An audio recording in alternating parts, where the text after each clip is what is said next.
Hey, I'm here today with a very good friend of mine, Ben Dubuc. He is a fantastic online digital marketer. He's been working with top brands like Toyota, Smirnoff, and has a lot of experience both within Europe but also internationally. And today, what I was really hoping to get was particularly some ideas and some frameworks for us as online language schools to be able to use and ideally to get better results. So thanks so much for joining us, Ben. Hi Alex, thank you for giving me this opportunity. Really appreciate it. Awesome. Hey, so what are you going to take us through? So yeah, today I'm going to take you through how to get more students for your language school using online marketing. I'm going to show you a few tricks and tips to build your perfect strategy. Great. Let's get it Yeah, straight into it. let's dig into that. So first of all, I would like to talk about the offline game and the online game and why is it so different. So online, you're opening your business to the world and you want to grab all these opportunities that are out there. And the purpose of this slide today is to show you and teach you a few tricks to be really efficient at this game. Great. I guess on that though, is it because also the with online people are already searching online no matter what. So even if you have a physical school or you're trying to do something offline, Mhm. you you're still getting out competed. So there needs to be some kind of strategy in place. Yes, that's correct. Like 94% of the consumer are starting their buying process with a online search. So you definitely need to be online, and most of the people these days are connected to internet within their smartphone. And probably when you want to go to another country or when you want to learn something new, you turn now to Google, and this is where everything starts. So you Right. need to be at this place, and this is what I'm going to teach you today. Yeah. Good. So to be successful online, you really need three things. And the first thing is you need to know your audience really well. The second thing is you need a really, really good offer. You need a perfect offer. And the third thing is you need a really powerful sales machine. And this is what I'm going to show you on the next slide. Great. So I guess we'll probably break this into three main sections, and Yes. then even if we have a little bit of a break between each of those, or just cut those up, I think that'll make this a little bit easier for our audience to get through. Yeah, let's do that. So the first part is going to be about knowing your audience. So this one is probably the most important step before creating your online marketing strategy. So knowing your customer is really important for every kind of marketing strategy, whether you're doing an offline marketing strategy or online. The basic of marketing is to know your audience. You need to know who you're building your offer for.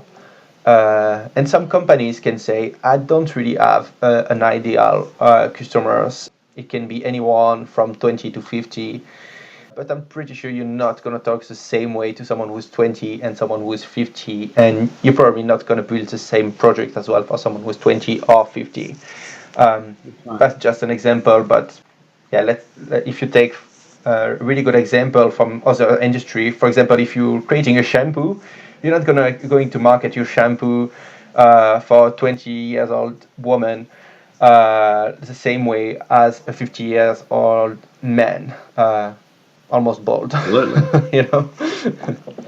Yeah. So yeah, let's talk about how to define your ideal customers and how to define your audience. The first thing to do is really to create personas, and I'm going to talk to you more about that later on. The second thing is to detail their buying process, and the third thing and the fourth things are more related to online marketing, and this is about what people are searching for online and what kind of content they are consuming online and where on which channel they're consuming it. Great. So let's start with the personas. A personas is in fact the ideal consumers, and we can have a few different consumers that we want to talk to within your industry. So, like I said before, maybe we can imagine the first segment that will be a 20-year-old woman, and the other segment can be a 50-year-old man. But between that, we can create all the one that we want to talk to. So the most important things, yes, are the demographic criteria, which can be sex, age group, locations, language, social class. And then you have all the job. And after that, you have all the other elements that we want to get information about. And that can be the goals and challenges that they're facing, their value and their fears. And one important thing is their common objection during the sales process, because if you can address that before they asking you this thing, you're basically winning the sales, you're winning the game. And the other things that you want to know are their hobbies, the blog that they're reading, and all these things. In fact, it's anything that you can learn about your customers. That's right. And it's because these affect the language that you use in your website or in your marketing offer or which channels you go for. So this thing is just the absolute building block for all of your marketing, right? Yeah, definitely. That's the basic of marketing. I mean, understanding people, that's the basic of the marketing. Yeah, that's the essence of it. Right. So just the tips on that. If you need to get the demographics data and you don't really know where to start, there's two really easy ways to get that data. And the easiest one will be to go through your Facebook page, and there you can go on the insight sections on your page, and then you will get the demographic data. And this only works if you have a decent fan base. If, let's say, if you have 1,000 followers on your Facebook page, you will have quite a relevant sample size. But if you only have hundreds likes, that won't be that much relevant. You need to dig deeper into that and do some research elsewhere, like Google it or do something else. Yeah, absolutely. And another software that's doing that is Google Analytics as well, by tracking the consumers and knowing who they are. Perfect. So the second thing that I wanted to talk about is detailing the buying process. I'm going to talk about this is a basic model built by the Americans, James Ingle, David Collat, and Roger Blackwell. They are three really good marketers. They built this model back in the 90s, but this is still really relevant today across most of the industries, because the basis of the brain process is not really changing. You already have these 5 steps, and you can have a lot of things in between these steps, but it's pretty much every time the same thing. So, hey, just on that, need recognition. This is probably the most important one. And it's probably one that I notice a lot of, particularly some language schools, really kind of gloss over. And it's like, oh, I'm just wanting, my student just wants to learn a language. Yes. I think it's sort of got to go a lot deeper than that. Can you explain, like, maybe some questions that they can ask themselves, or how they can dig a bit deeper on this one? Yeah, of course. So the thing is, you need to search where you can offer your services and where you can be visible. And the good thing is, for example, for a language school, if someone is starting to search, let's take, for example, a French people that wants to move to Sydney. Right. He's going to Google useful information to move to Sydney. And from there, if you're language school, you have a really good opportunity to say, okay, this guy is going to move to Sydney. He's French. Maybe he needs to learn a bit more English. And this is a really good opportunity for your language school to be there. So this is this kind of things that we want to find. Not only people that are searching actively for language school. That's right. And you're really creating that very specific need, and then that leads to the information search of how to find something to solve that. Yes, the idea of online marketing is to help people and solve their problem. So if you're school based in Sydney, there is a lot of information that you can bring to someone that wants to move to Sydney anyway. So it's a good opportunity to show your brand.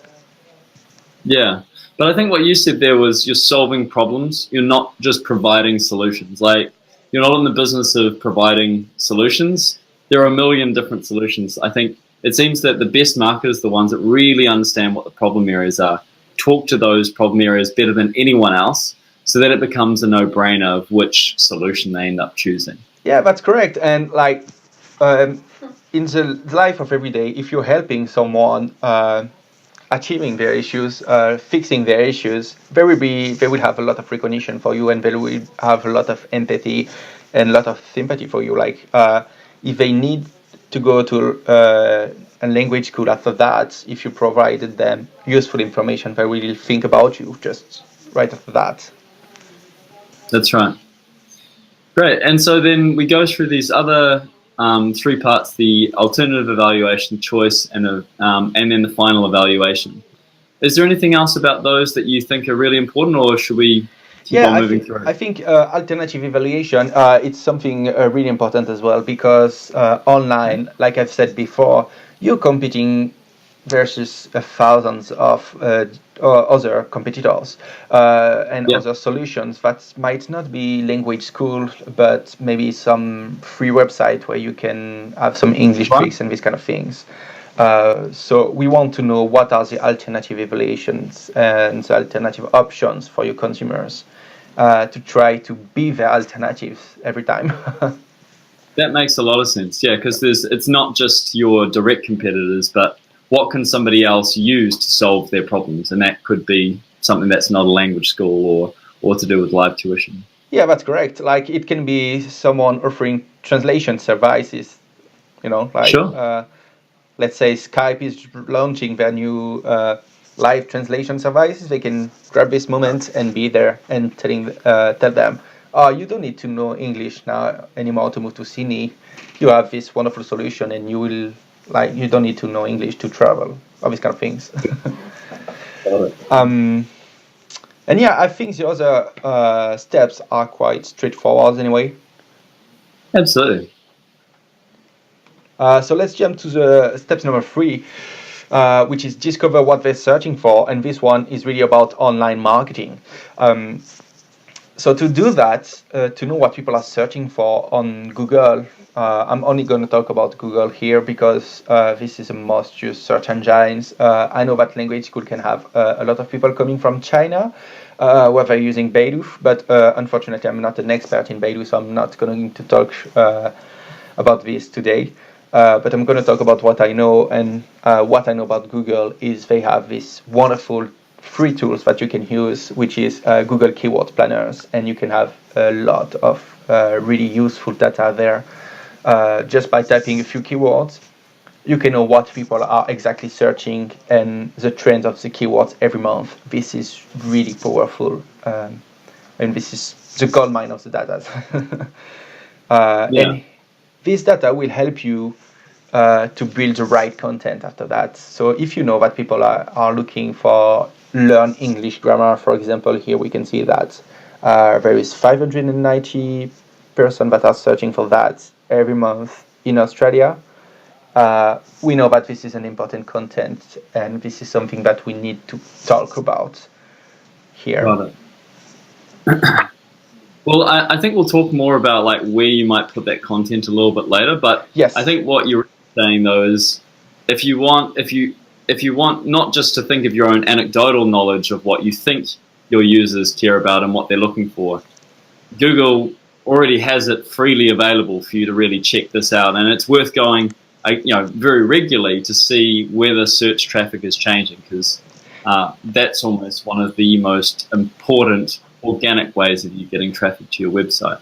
Yeah, that's correct. And sometimes you can even make some adjustment to your projects because you can know that people are searching for this type of features, and if you don't have this thing in your offer, maybe you can say, "Oh, I need that in my offer." Nice. So yeah, there's a lot of things that you can learn from that. Another way to do it and to know what people are searching as well, something really simple is just going on google.com, and then if you start typing something, you have a lot of suggested answers, and these are what people are searching the most. So here I've took an example about learn English online, and then we have a lot of different results there. And we have, for example, learn English online for beginners. And Mm, so if we really want to be successful with our content, and I'm going to talk about this later on, but we need this content. For example, we need something really specific, learn English online for beginners. got There it. is some people as well searching learning online with Skype.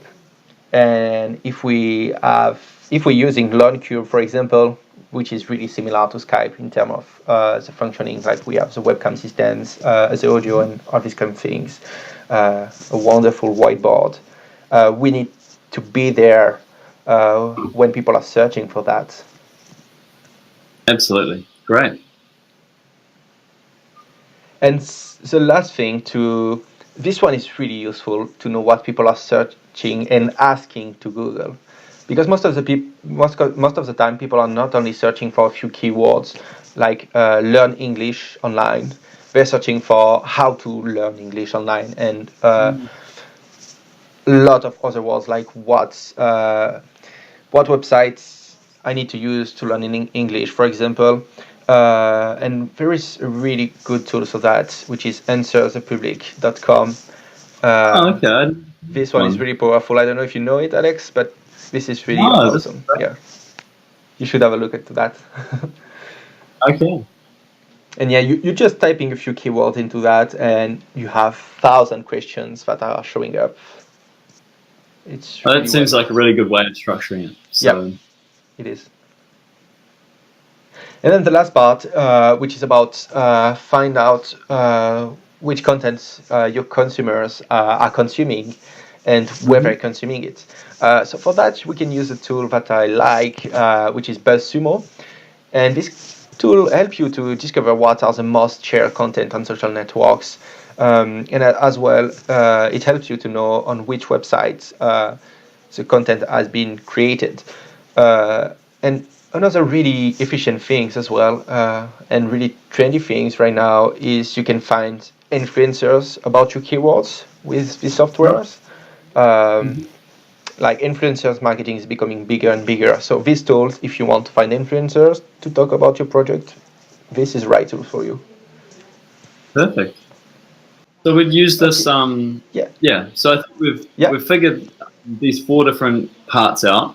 Yes. Um, Understanding the personas, like being really, really digging deep into what that is, not glossing over that. Yes. And that'll allow us to understand what their buying process is, Yes. knowing what they're searching for, and particularly where they're searching for that, and then also finding ways where you can conveniently place yourself for your target, your personas to find you in the content that they're already reading and Mhm. the places that they're already going. That's correct. Yeah. Fantastic. So is there anything more out of this section that you'd like to go through, or should we just leave it there for a moment and then jump into the next part? Yeah, I think that's all for this section. But I just want to repeat that anything that you can learn about your audience is really good to know, Right. and that will help you in the next two sections.